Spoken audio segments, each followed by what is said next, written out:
YouTubies, Big Edster here. What is up? What you're looking at is a final build on the Paul at International Scale Modeler. He had a little Foose build going for this month.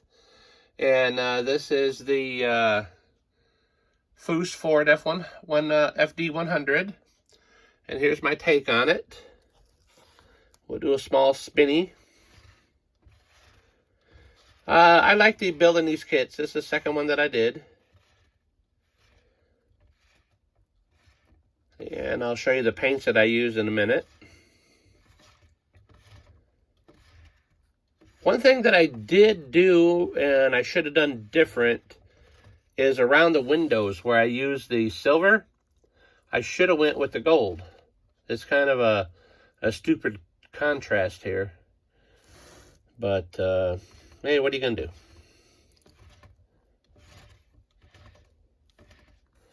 I'll show you the underneath. A couple different colors under there, which is cool. The bed, I painted it all original, and then I used the silver Sharpie for the stainless steel strips in there. But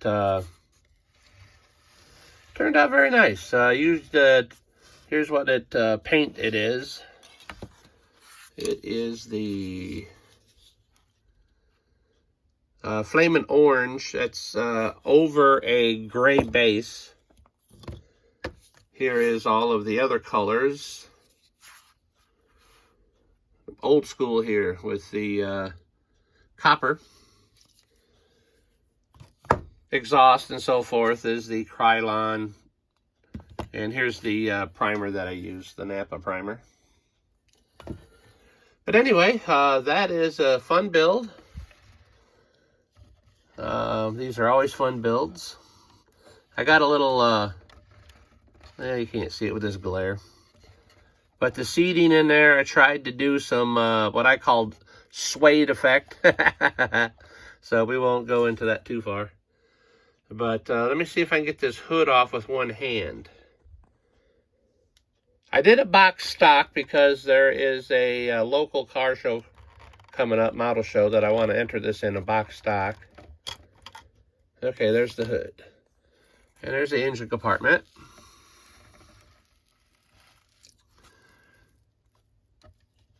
And again, got a little bit of, there you can see on the dash too where I put this pinstriping.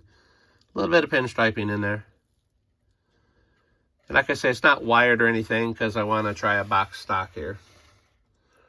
But stock wheels, everything is stock on it. And I did the running board strips with the same silver. But, you know, that's no, I didn't do anything with the stance. Everything is exactly how it came right out of the box. All right, guys, I want to thank Paul for putting on this little group build. I don't know if it was a group build, but if you saw his video, he built one, and there's some other community members building one also. So, like I say, though, it's Big Eddie, and I appreciate everybody watching. Appreciate my subscribers, and peace. Build some models. Bye-bye.